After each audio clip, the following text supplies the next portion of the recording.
नमस्कार दोस्तों, स्वागत है आपका हमारे इस चैनल पर। आज डिपार्टमेंट ऑफ पोस्ट की तरफ से यानी ministry of communication department of post की तरफ से आज एक नया नोटिफिकेशन आया है।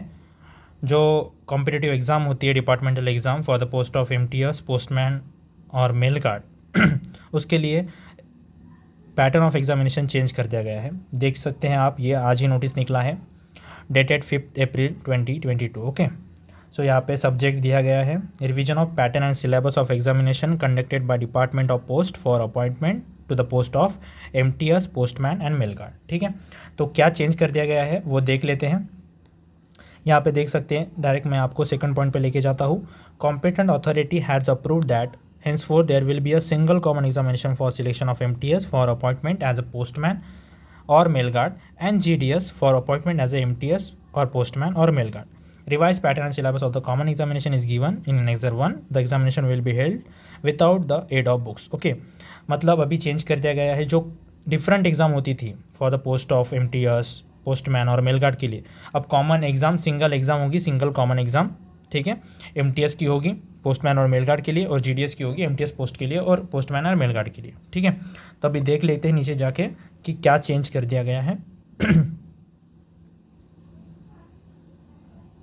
Pattern and syllabus of the examination for appointment to the post of MTS, postman and mail guard. Pattern of examination, अगर इससे पहले अगर आपको पुराना वाला पैटर्न देखना है तो जाके देख सकते हो। पुराना वाला पैटर्न थोड़ा अलग है, अलग अलग मतलब अलग अलग पोस्ट के लिए अलग अलग एग्ज़ाम होते थे, लेकिन अभी यहाँ पे post MTS, postman and mail guard के लिए कॉमन एग्ज़ाम कंडक्ट कराने का फैसला लिया गया है। तो अभी पैटर्न देख लेते हैं। डिस्क्रिप्शन देखिए, paper 1, paper 2, paper 3, paper 4। Paper 1 में क्या है, basic postal knowledge and general awareness.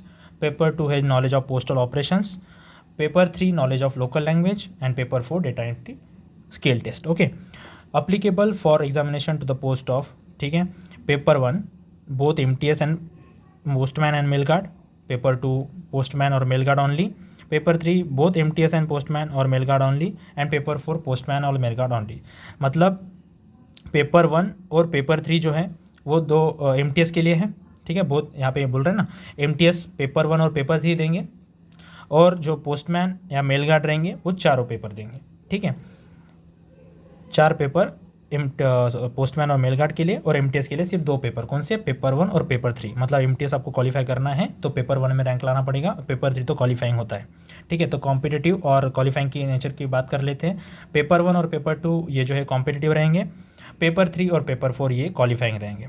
ठीक है, टाइप ऑफ क्वेश्चन जो है पेपर 1 और पेपर 2 में MCQ टाइप रहेंगे। पेपर 3 जो है MCQ एंड सब्जेक्टिव रहेगा क्योंकि नॉलेज ऑफ लोकल लैंग्वेज है, और पेपर 4 जो है वो कंप्यूटर पे होता है। Number of question as per syllabus रहेंगे। मैक्सिमम मार्क्स देख लेते हैं। पेपर 1 में 100 मार्क्स रहेंगे इन 2 पार्ट्स, 2 पार्ट्स में रहेंगे। पेपर 2 में 50 मार्क्स। पेपर 3 में भी 50 मार्क्स, और पेपर 4 जो है 25 मार्क्स का रहेगा। ड्यूरेशन है पेपर 1 के लिए 60 मिनट्स, पेपर 2 के लिए 30 मिनट्स, पेपर 3 60 मिनट्स और पेपर 4 के लिए 15 minutes. Language of question paper जो है पेपर 1 और पेपर 2 के लिए English, Hindi and respective local language, where Hindi is not a local language. Hindi local language नहीं है। इरिस्पेक्टिव आपको 3 लैंग्वेज में पेपर मिल जाएगा, इंग्लिश, हिंदी और आपकी जो भी लोकल लैंग्वेज रहेगी वो। ठीक है, पेपर 3 जो है वो English to local language and vice versa, इसमें शायद ट्रांसलेशन का क्वेश्चन है इसलिए। ओके, और उसके बाद है लैंग्वेज ऑफ आंसर पेपर। तो MCQ रहेंगे पेपर 1 और पेपर 2 में, तो अप्लीकेबल नहीं है, नॉट एप्लीकेबल एज MCQ। और paper 3 as per question paper जो भी है लैंग्वेज का आपके जैसे, ठीक है, आपकी जैसी लैंग्वेज रहेगी वैसे पेपर रहेगा। उसके बाद मिनिमम क्वालिफाइंग मार्क्स देख लेते हैं subject to reservation policy of government.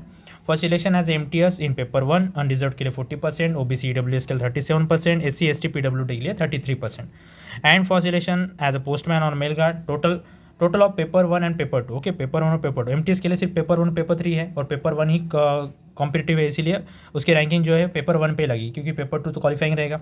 लेकिन पोस्टमैन के लिए पेपर 1 और पेपर 2 ये दोनों में ही आपको स्कोर करना पड़ेगा।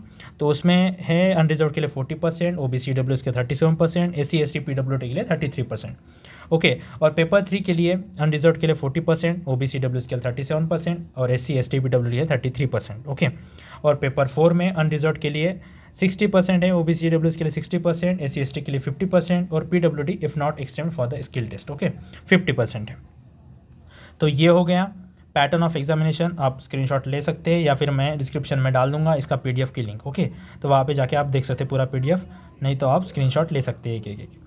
उसके बाद है क्राइटेरिया फॉर सिलेक्शन, ठीक है, सिलेक्शन क्राइटेरिया भी देख लेते हैं। Paper 1, paper 2 and paper 3 will be held in one sitting of 2.5 hours 150 minutes duration.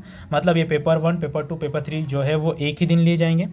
और paper 4 data entry skill test test will be held separately at a later day, ठीक है, वो पेपर 3 दूसरे दिन, पेपर 4 जो है वो दूसरे दिन लिया जाएगा। Selection of candidates will be based on their performance in paper 1 and paper 2 provided a candidate has qualified in both paper 3 and paper 4 wherever applicable. Okay, paper 3 knowledge of local language and paper 4 will be qualifying in nature. ठीक है, तो as per post जैसे कि paper 1 और paper 3 MTS के लिए है वैसे क्वालिफाइंग नेचर उसका वैसे होगा। और जो है पोस्टमैन के लिए पेपर 1 और पेपर 2 दोनों ही क्वालिफाई करने पड़ेंगे, मतलब रैंकिंग लानी पड़ेगी। और पेपर 3 पेपर 4 वैसे क्वालिफाइंग है, ठीक है। While performance in paper 1 only भी consider as a for of the post. देखा मैंने बोला था ना कि MTS के लिए सिर्फ पेपर 1 ही है, ठीक है, और पेपर 1 और पेपर 2 के लिए जो है वो पोस्टमैन और मेल गार्ड के लिए, ठीक है। All the candidates who secure minimum qualifying marks in both paper 1 और पेपर 3 सेपरेटली, मतलब अगर पेपर 3 और पेपर 1 में अगर सेपरेटली करते हैं will be eligible for being considered merit list for selection as a MTS, ठीक है। ये तो पेपर 1 पेपर 3 MTS के लिए है। However merit list will be prepared only on the basis of marks secured in paper 1. After arranging the candidates in order of merit, number of candidates to be declared successful shall be equal to the number of vacancy in each category. All those candidates who secure minimum qualifying marks in paper 1 and paper 2 combined, that is total of all those candidates who secure minimum qualifying marks in paper 1 and paper 2 combined, that is total marks secured in paper 1 paper 2 and also secure minimum qualifying marks in paper 3 separately will be eligible for the appearing in paper 4. मतलब जो भी paper 1 paper 2 paper 3 में qualify कर पाएगा वो appear हो पाएगा paper 4 में, यानी डेस्ट के लिए, ठीक है। Number of candidates to be short listed for test will be 5 times of the total vacancy of the postman and mail guard. मतलब जितनी भी वैकेंसी रहेगी पोस्टमैन एंड मेल गार्ड की उससे 5 टाइम्स मल्टीप्लाई करके जितने भी स्टूडेंट्स होंगे वो अपीयर हो सकेंगे पेपर 4 के लिए। All these candidates who secure minimum qualifying standards in test will be eligible for the being considered in merit list for the selection as a postman और mail guard. However merit list will be prepared only on the basis of total marks secured in paper 1 and paper 2. After arranging the candidates in order of merit, number of candidates to be declared successful shall be equal to the number of vacancies in each category. In the event of vacancy notified for the recruitment remaining unfilled only due to non-joining of select candidate, the next candidate in the merit list in the same category shall be considered for appointment. ये अच्छी बात है क्योंकि ये rule पहले नहीं था, ठीक है। तो पहले मतलब दूसरे को जगह नहीं मिलती, लेकिन यहाँ पे मिल जाएगी। In the any vacancy notified for the remaining unfilled only due to non joining of same, मतलब कोई ज्वाइन नहीं करेगा जो नेक्स्ट कैंडिडेट रहेगा उस सेम कैटेगरी का सेम लिस्ट में, ओके, तो वहाँ पे उसको अपॉइंटमेंट मिल जाएगी। However appointment of such candidate shall be only on the ground of refusal of promotion or declining after offer of the appointment and no wait list or approval panel shall be maintain, okay. देखते हैं syllabus of the examination. Syllabus में थोड़ा सा मतलब ज़्यादा फ़र्क है नहीं, यहाँ पे सिलेबस थोड़ा बड़ा दिया गया है, मुझे लगता है मैंने पढ़ लिया था पहले ही, लेकिन आप देख सकते हैं ये पेपर 1 का सिलेबस है, basic postal language and general awareness, ठीक है, जहाँ पे पोस्ट ऑफिस गाइड पार्ट 1 ये पहले भी वीडियो में मैंने डिस्कस किया हुआ है, तो आप जाके वीडियो देख सकते हैं मेरे प्लेलिस्ट में जाके, ठीक है, GDS की प्लेलिस्ट में जाके आप देख सकते हैं पूरा वहाँ पे सिलेबस डिस्कस किया हुआ है। पोस्ट ऑफिस गाइड पार्ट 1 जहाँ पे 23 क्वेश्चन आएंगे, उसके बाद पोस्टल मैनुअल वॉल्यूम 5 पे 7 क्वेश्चन आएंगे। पार्ट बी में है जनरल अवेयरनेस और जनरल नॉलेज, उस पर 10 क्वेश्चंस रहेंगे और बेसिक अरिथमेटिक पे 10 क्वेश्चंस रहेंगे, ओके। उसके बाद पेपर 2 देख लेते हैं, knowledge of postal operation, 30 minute का ड्यूरेशन है, ठीक है।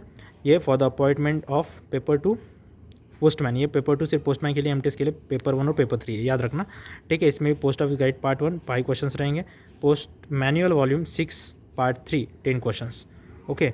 उसके बाद पोस्ट मैनुअल वॉल्यूम 7 10 क्वेश्चन। आप स्क्रीनशॉट ले सकते हैं या फिर मैं डिस्क्रिप्शन में डाल दूंगा इसका सिलेबस, जो भी मतलब ये जो पूरा PDF है आप देख रहे हैं वो मैं डिस्क्रिप्शन में डाल दूंगा, ठीक है। अगर डालने में थोड़ी लेट हो गया तो आप स्क्रीनशॉट लेके काम चला सकते हैं, ठीक है। सिलेबस लिखना ही है सिर्फ। और paper 3 knowledge of local language, यहाँ पे 60 मिनट्स का ड्यूरेशन है, तो मैंने बोला था कि ट्रांसलेशन हो सकता है, ये ट्रांसलेशन ही है, translation of words from English to local language, translation of words of local language to English, ठीक है। ये MCQ पहले टाइप रहेगा, उसके बाद लेटर राइटिंग है और पैराग्राफ और शॉर्ट ऐसे है, ठीक है, तो यहाँ पे ऐसे दिया है। उसके बाद paper 3 for the appointment of MTS, अच्छा मतलब ये अलग अलग है फॉर ऑल सर एक्सक्लूडिंग, अच्छा अलग अलग सर्कल के लिए अलग अलग है, ओके। तो आप देख सकते हैं अलग अलग सर्कल के लिए अलग अलग दिया है पेपर 3, ओके। देन पेपर 4 तो सेम है सबके लिए, data entry skill test, okay, by March 25 skill test of data entry for 50 minutes on computer, data entry for 600 की डिस्क्रिप्शन ±5%, ओके। इसके बाद लोकल लैंग्वेजेस दी है एज़ पर स्टेट, ये तो सबको ही पता होती है, नहीं पता है तो आप यहाँ पे स्क्रीनशॉट लेके देख सकते हैं, ठीक है। That's all, thank you so much for watching this video and share with your post office friends. ये नया जो भी आया है आज नोटिफिकेशन, ये सबको पता चलना चाहिए कि अब डिफरेंट एग्ज़ाम हो नहीं रही हैं, अब एक कॉमन एग्ज़ाम ली जाएगी डिपार्टमेंट ऑफ पोस्ट के लिए, ठीक है। और एक पॉइंट छूट गया था, मैंने बोला था, ये 4th पॉइंट आप देख सकते हैं, circle shawl ensure that process for appointment of candidates related to the post of postman or mail guard through the common examination is completed before any candidate selected for the post of MTS is appointed। मतलब इसका मतलब ये है कि ये department exam होने से पहले जो कॉमन एग्ज़ाम हुई थी, ठीक है, for the post of MTS और पोस्टमैन और मेल गार्ड, ठीक है, तो उनके पूरे ज्वाइनिंग हो जाने चाहिए, उसके बाद ही आपकी एग्ज़ाम के सिलेक्शन लिए जाएंगे। Thanks for watching this video and share with your friends. Thank you.